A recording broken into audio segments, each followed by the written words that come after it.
निरंजन अलख निरंजन ओम अलख निरंजन।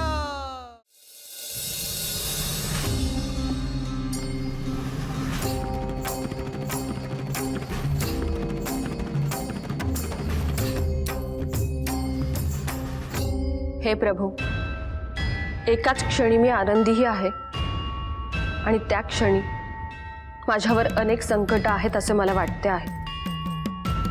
त्या सगळ्या संकटातून माझी मुक्तता कर, मला शांती आणि समाधान लाभू दे। माझ्या पोटात एक दिव्य आत्मा वाढतो आहे, त्या आत्म्याने अजून जन्म घेतलेला नाही, त्याआधीच त्याचा विरोध सुरू झाला आहे।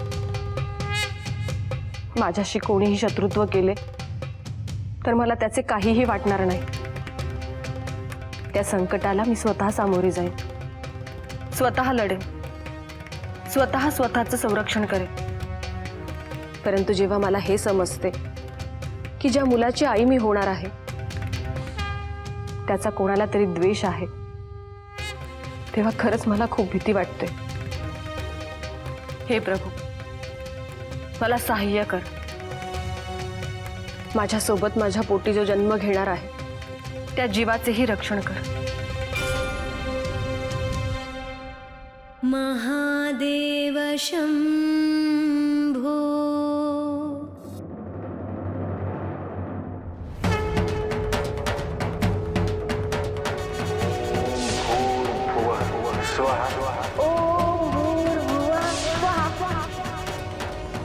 ओम त्र्यंबकं यजामहे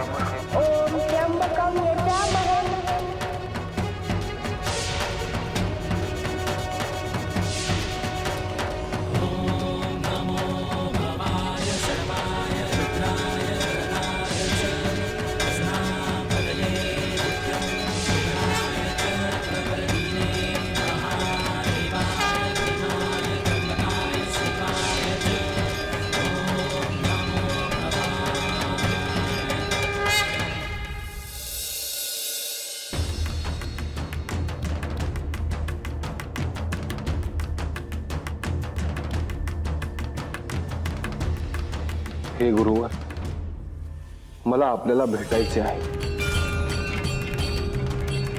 आपले दर्शन घ्यायचे आहे। मी हे स्त्री राज्य ओलांडणे अपेक्षित नाही, कारण मी वचनात आहे। परंतु मी सूक्ष्म देहाने तुम्ही जिथे आहात तिथे पोहोचतो। मी एकांतात असलो की काही प्रश्न मला अस्वस्थ करतात गुरुदेव। त्या प्रश्नांची उत्तरं मला मिळावी एवढीच माझी अपेक्षा आहे। माझी आपल्याला प्रार्थना आहे गुरुवर, भेटीसाठी कृपया आपण नाही म्हणू नये।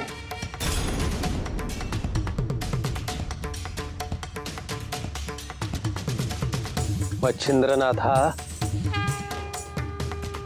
मला तुझी अवस्था ठाऊक आहे,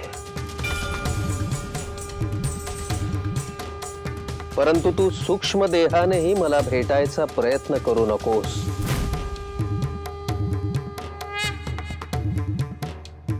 गुरुवर, मला आपल्याला भेटायचे आहे, काही प्रश्नांची उत्तरं मला हवी आहेत।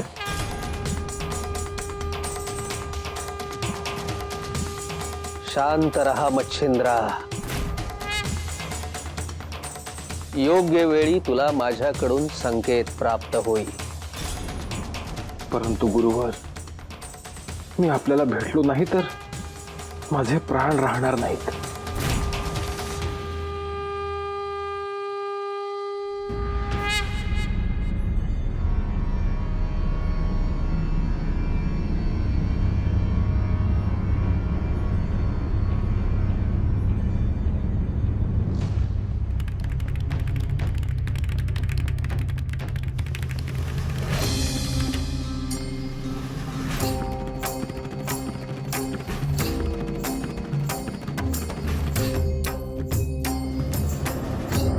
क्षमा असावी गुरुवर। मच्छिंद्रनाथा, अखेर तू आलासच ना। असो, तुझे स्वागत आहे।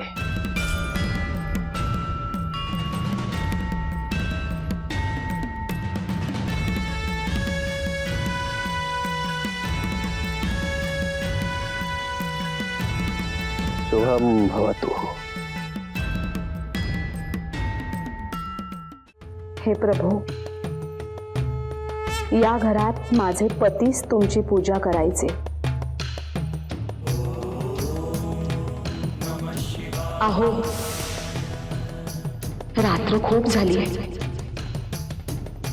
आता तरी थोडी विश्रांती घ्या. पूजा संपून आलोच मी. परंतु आता ते देवघराकडे वळूनही पाहायला तयार नाहीत. प्रभो, यात त्यांची काही चूक नाही. त्यांच्या मनात तुझ्याविषयी श्रद्धा जागू दे. त्यांना क्षमा कर.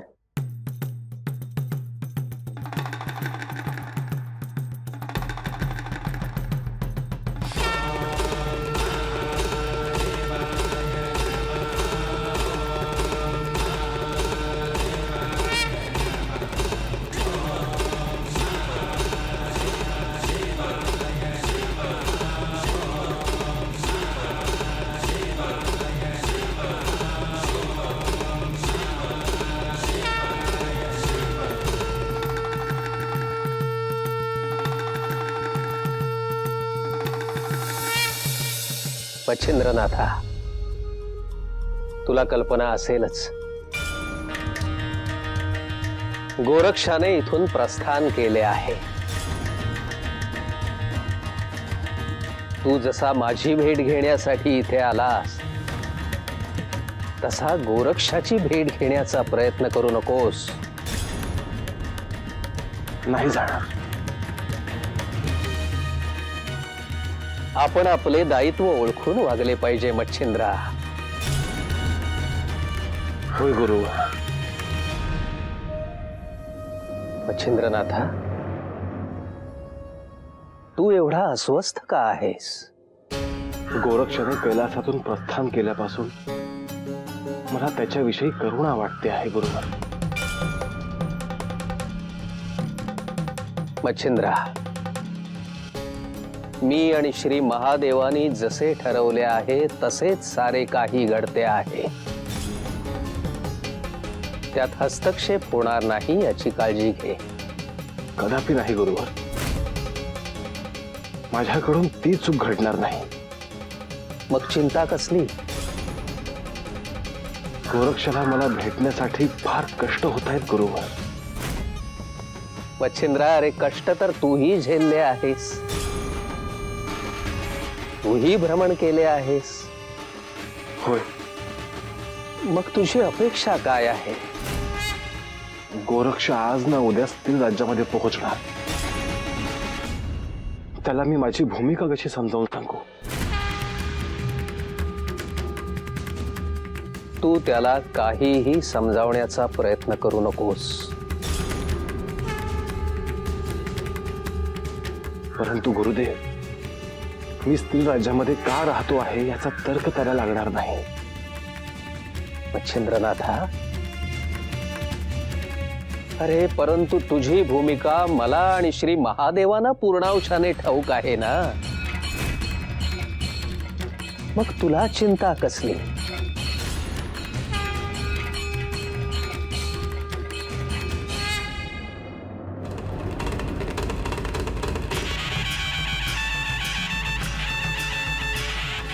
हीच ती पवित्र भूमी 32 शिराळे. इथेच माझा जन्म झाला. इथेच मी प्रकट झालो. इथेच मला माझे गुरु मिळाले. इथूनच मी माझी पहिली यात्रा सुरू केली. 32 शिराळे.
गोरक्ष, खूप प्रतीक्षा करावी लागली ना? पण आता मी आलो आहे.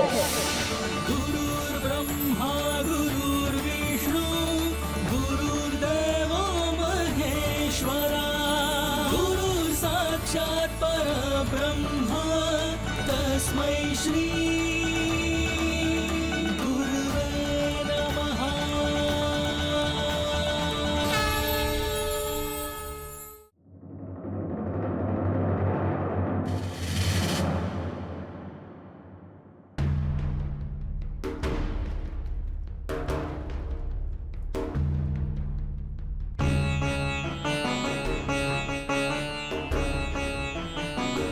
आई,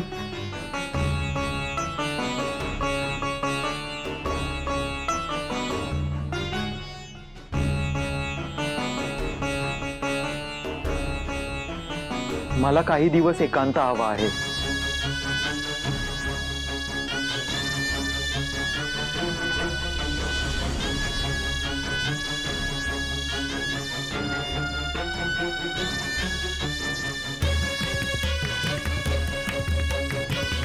आता तरी कुठे असतोस तू घरात?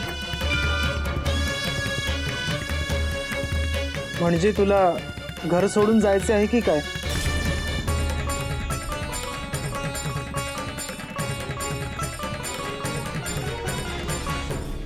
मी इथे असलो की तुमच्या अपेक्षा पूर्ण होत नाहीत.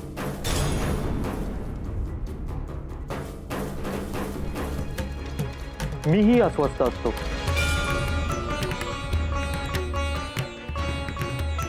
मला काही प्रश्नांची उत्तरे हवी आहेत.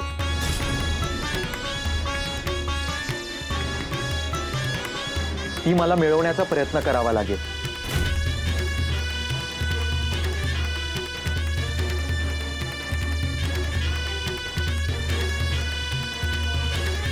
गहिणी,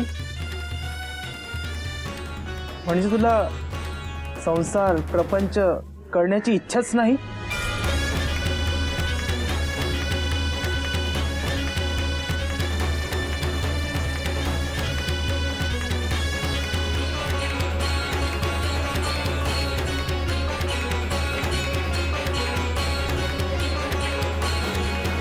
एकांतात जायचंय म्हणजे कुठे जाणार? वनात जाणार का? मग तिकडे काय खाशील, काय पिशील?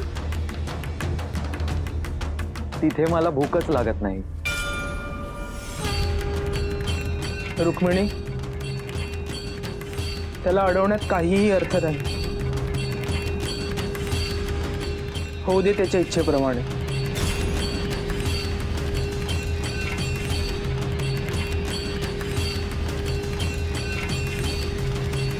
मला कोणाला दुःख द्यायचे नाही आहे.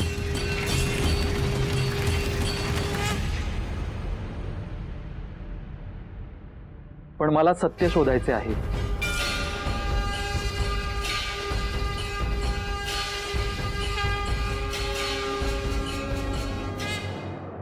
मच्छिंद्रनाथा, माझ्याशी बोलून तुझे समाधान झाले का?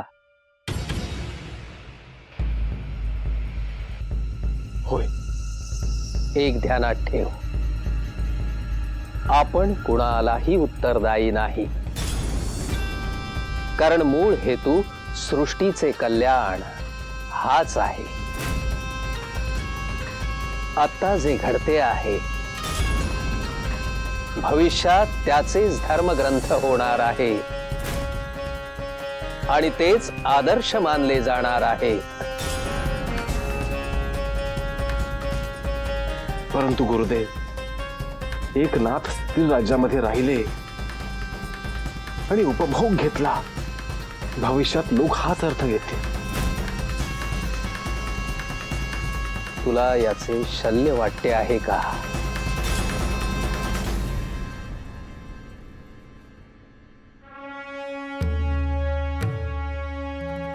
मच्छिंद्रा, नाथपंथात समजून घेणे सोपे नाही. त्यामागे काय भूमिका आहे हे समजण्यासाठी साधना हवी. आणि पुढे असा काळ येणारच आहे जेव्हा देवांचेही अस्तित्व मानले जाणार नाही, धर्माला नाकारले जाईल आणि अध्यात्माचे कमावलेले ज्ञान आणि त्याच्या खाणाखुणाही पुसून टाकण्याचा प्रयत्न केला जाईल, तेव्हा मच्छिंद्रा, कोणी काहीही म्हणो, नाथ पंथात समजून घेण्यासाठी साधना हवी, अधिष्ठान हवे.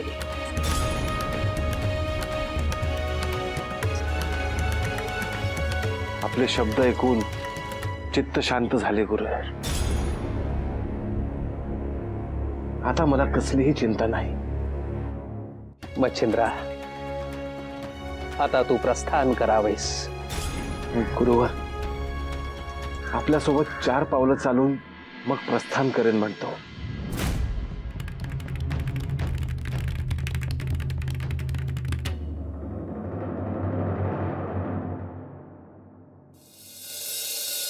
सुराज, अरे या या या. ते योगी तळ्याच्या दिशेने जाताना पाहिले आम्ही. बरं, मग अरे असं काय करतोस? वहिनींना त्या साधुभावांचं दर्शन घ्यायचं होतं ना.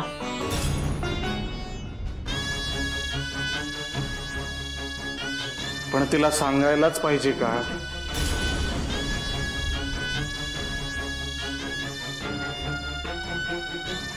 मलाही समजलंय, सरस्वतीला सांगायला हवं.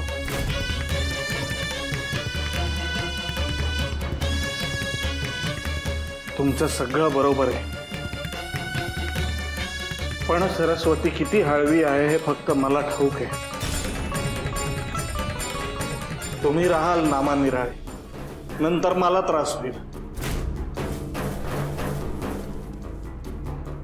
असंच 12 वर्षापूर्वी एक योगी आले होते, त्यानंतर जो त्रास झाला तो फक्त मला ठाऊक आहे. भाऊजी, त्या योगींनी सरस्वतीला मूल व्हावं म्हणून विभूती दिली होती, पण काही बायकांनी तिच्या मनात भीती घातली, म्हणून तिने ती विभूती प्राशन न करता फेकून दिली. यात तिची काहीच चूक नाही. हो, पण ती हे सगळं विसरत नाही आणि स्वतःला दोषी मानते, हे तरी बरोबर आहे ना? सुराज, तू विचार कर आणि काय ते बघ. असं व्हायला नको की ते निघून जातील. भाऊजी, तुम्ही सरस्वतीला सांगा. नाही सांगितलं तर तिला त्रास होईल.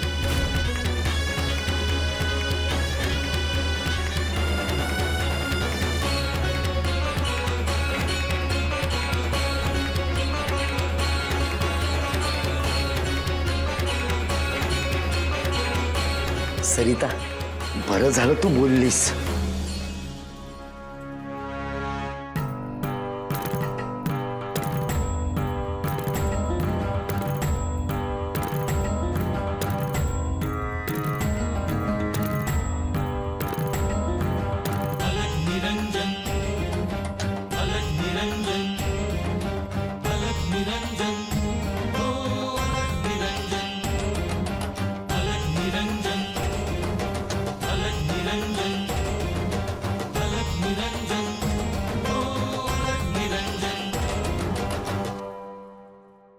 आज्ञा असावी गुरुवर.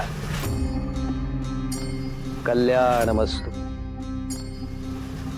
शुभास्ते पंथानः सन्तु.